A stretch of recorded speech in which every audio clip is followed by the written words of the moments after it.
never been good enough for my son," my mother-in-law Susan announced over Sunday brunch, her perfectly manicured nails drumming against her mimosa glass.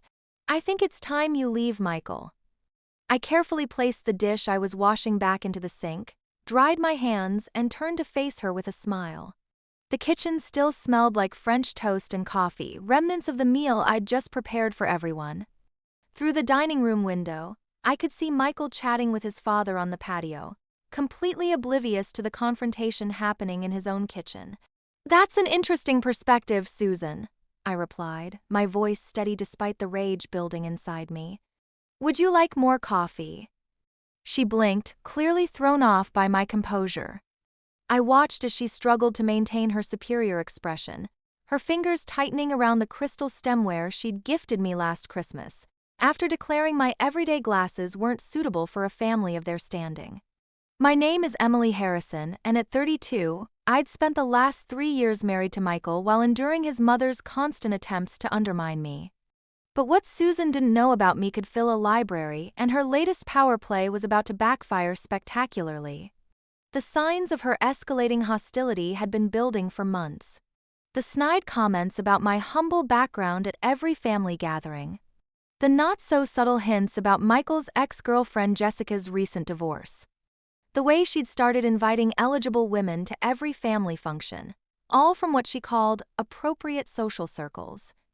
Last week, she'd even gone so far as to seat Michael next to a recently divorced hedge fund manager's daughter at her charity gala. What amused me most was how Susan assumed I was just another helpless daughter-in-law, desperately clinging to her precious son. She had no idea that the 3-story Victorian we lived in was mine, bought and paid for before I ever met Michael. She didn't know about my thriving investment portfolio or my partnership in one of Boston's top consulting firms. She certainly didn't know about the ironclad prenuptial agreement Michael had signed, thinking it was just a formality his mother's lawyer had insisted upon. I'd kept these details private not out of shame, but because my parents taught me that true class never flaunts its success. My father, a self-made real estate developer who'd started with nothing, had shown me that real power lies in being underestimated. My mother, a former corporate lawyer turned judge, had taught me the value of patience and precise timing. Now, watching Susan smirk over her mimosa, I realized it was time to let her learn those lessons the hard way. She set down her glass and leaned forward, her voice dripping with false concern. "Emily, dear, you must know that Michael deserves someone who can truly understand our family's position in society. Someone who can help advance his career, not hold him back. I'm only thinking of what's best for both of you." I smiled again, remembering the email I'd received just yesterday about my upcoming promotion to senior partner. "You're absolutely right, Susan," I replied, starting to load the dishwasher. "Everyone deserves to be with someone who truly understands their position in life." The week after our tense brunch, Susan's campaign against me shifted into high gear. I discovered her tactics had evolved from subtle jabs to full-blown manipulation when Michael came home late one evening, his face troubled. "Mom thinks we should consider taking a break," he said, loosening his tie and avoiding my eyes. "She's concerned about our different backgrounds affecting my chances at the firm." I sat quietly on our leather couch, the one I'd bought from a small artisan in Italy, and watched him pace our living room. Unlike Susan's gaudy McMansion, our home reflected understated elegance, every piece carefully chosen by me, though she assumed Michael had inherited his excellent taste. "What do you think about that?" I asked softly, noting how he couldn't quite meet my gaze. "I don't know, Em. Mom mentioned that Jessica's been asking about me. She's a senior partner at Goldman now, and Mom thinks—" I let him trail off, resisting the urge to mention that my own firm had just outperformed Goldman on 3 major deals. Instead, I watched him fidget with his wedding ring, the same way he used to fidget with his college class ring when his mother picked his majors. Over the next month, Susan's orchestrations became increasingly obvious. She accidentally invited both Michael and Jessica to her tennis club's charity auction. She forwarded him articles about successful power couples in Boston. She even started dropping hints about divorce lawyers who handled these situations discreetly. What fascinated me most was watching her weave her web while believing herself so clever.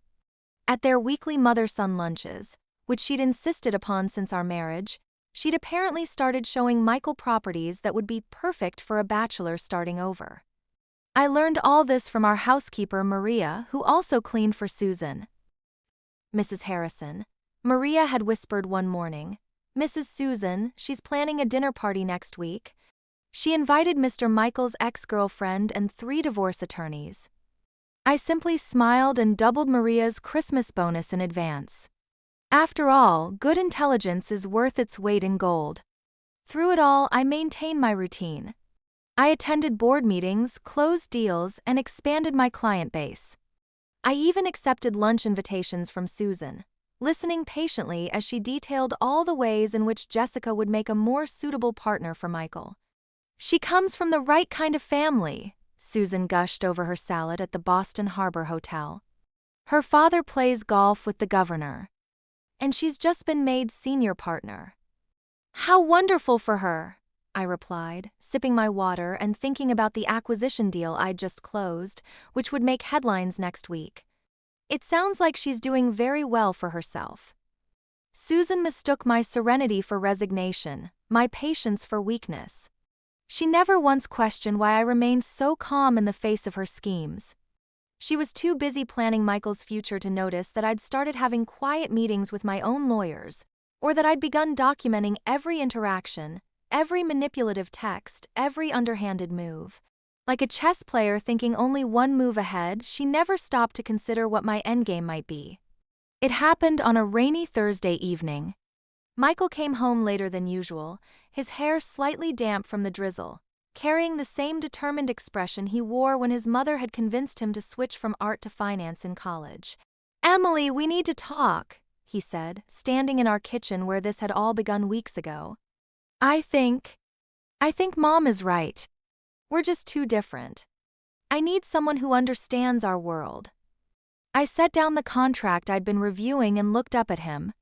"Our world," I repeated softly. "You know what I mean," he continued, gaining confidence from my apparent calmness.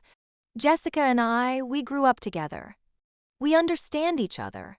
Mom thinks—" "Of course she does," I interrupted gently. "Would you like me to pack now, or would tomorrow be better?" His relief was almost palpable. He clearly expected tears, protests, perhaps even a scene like the ones his mother regularly performed. Tomorrow would be good. I can stay at Mom's tonight." "Perfect," I smiled, standing up. "I'll have my things out by noon." That night, I made several calls while Michael packed an overnight bag. By morning, everything was in place.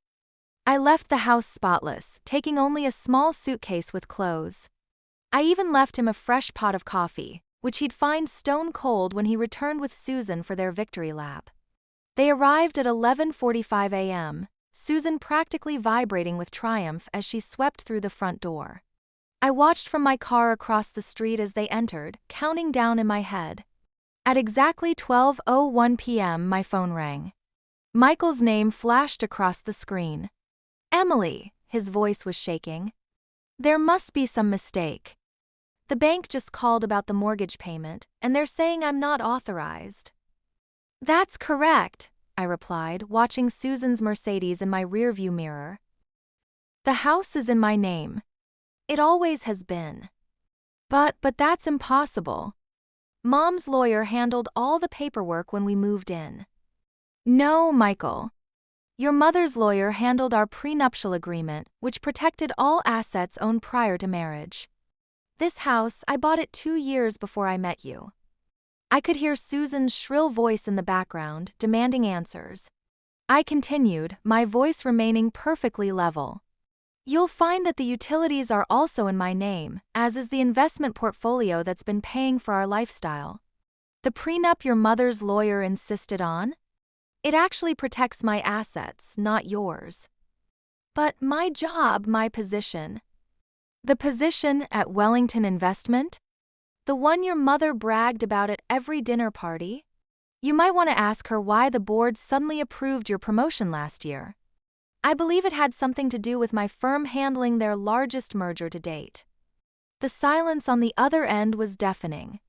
I could picture Susan's face turning that particular shade of red she always denied was rosacea. You have until 5 p.m. to remove your personal belongings, I continued. My lawyer will be present to oversee the process. Oh, and Susan? The movers will need access to the wine cellar. Those vintage bottles you've been serving at your parties? They're from my family's vineyard in Napa. I ended the call and watched through my rearview mirror as Susan stormed out of my house, her designer heels clicking frantically on the walkway. Her face was exactly the shade I'd imagined. The next few days unfolded exactly as I'd anticipated. First came the angry texts from Susan, cycling through threats, guilt trips, and finally desperate pleading. Then came the tearful voicemails from Michael, each one more pathetic than the last. Emily, please, his latest message quavered. Mom didn't mean to, we can work this out. I'll tell her to back off. I promise things will be different.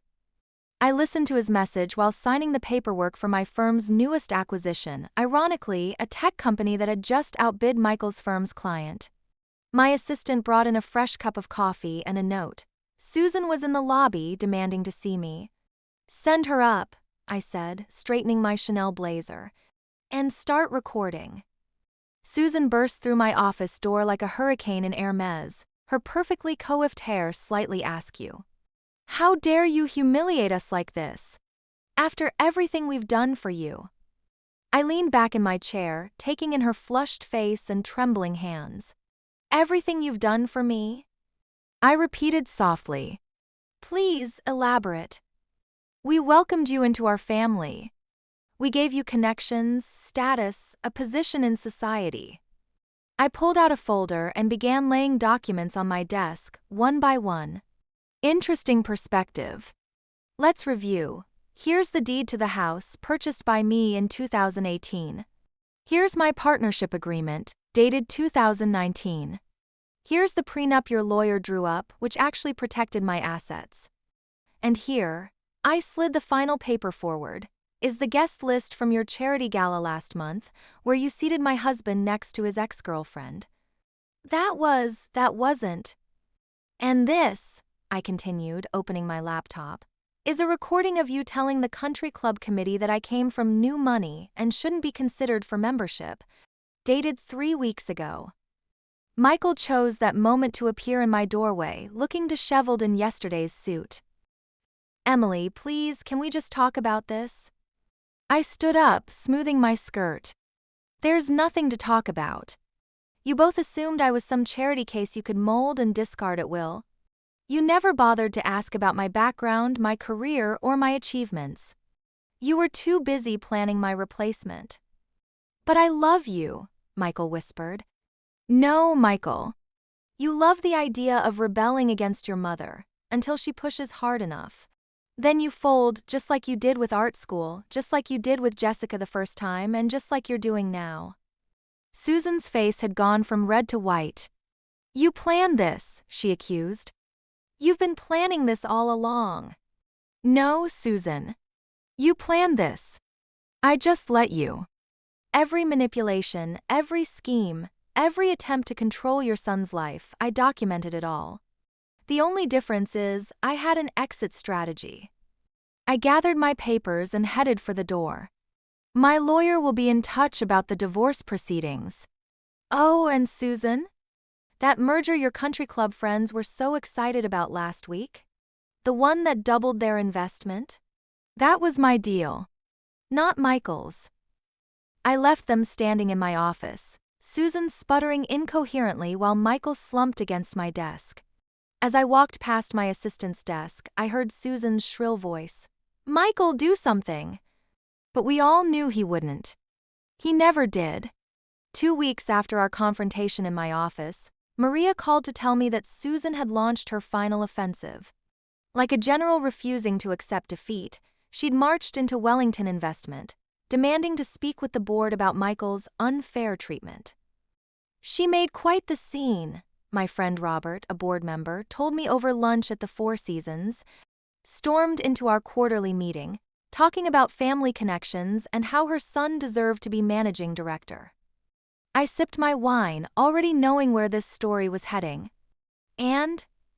Well, Robert continued, dabbing his mouth with a napkin, she mentioned how her family's influence secured the Morton merger last year, the same merger that your firm actually orchestrated. The Morton merger, my biggest deal to date, which had earned my firm millions in fees. The same deal Susan had bragged about at every social event, crediting Michael's brilliant financial acumen. The board did some digging, Robert said. Found out Michael had been taking credit for deals he barely touched.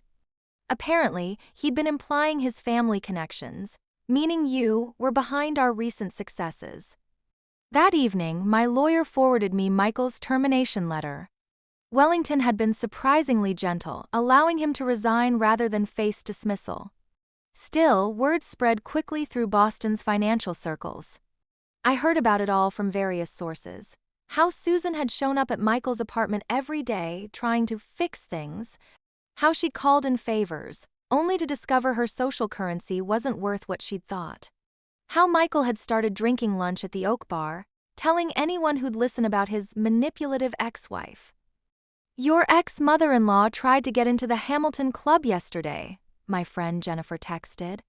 They turned her away. Apparently, her membership was through your family's connections, not hers. I saved these updates in a folder labeled Consequences, but took no action. There was no need. Susan and Michael were doing a perfect job of destroying themselves without any help from me. A month after his resignation, Michael tried to interview at Goldman Sachs, where Jessica, his supposed soulmate, was now a senior partner. She didn't even take the meeting. Later, I heard she'd told mutual friends, I can't risk my reputation on someone who needed his mommy to fight his battles. The final blow came when Susan attempted to leverage their family name to secure Michael a position at Boston Capital. She hadn't realized that I sat on their advisory board or that her reputation for interference had become toxic in investment circles.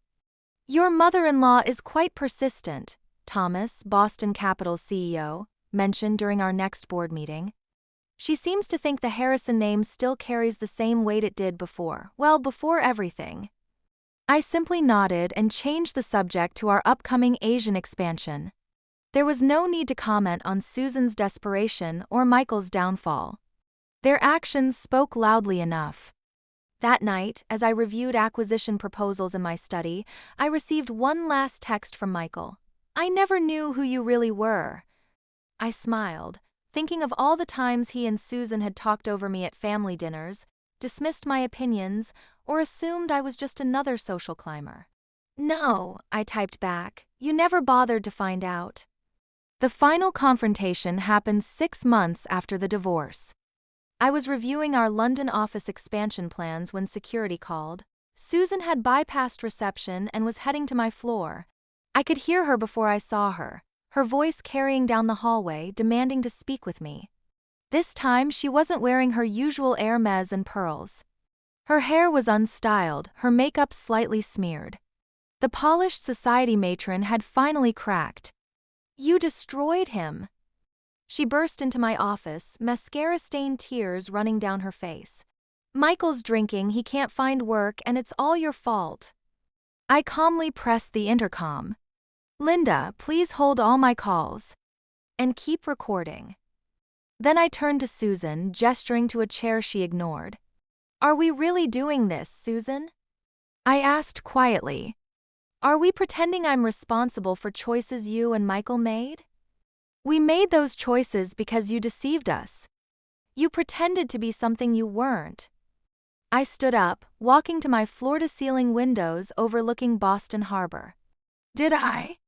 When did I ever pretend to be the helpless social climber you assumed I was? When did I ever claim to need your connections or Michael's name?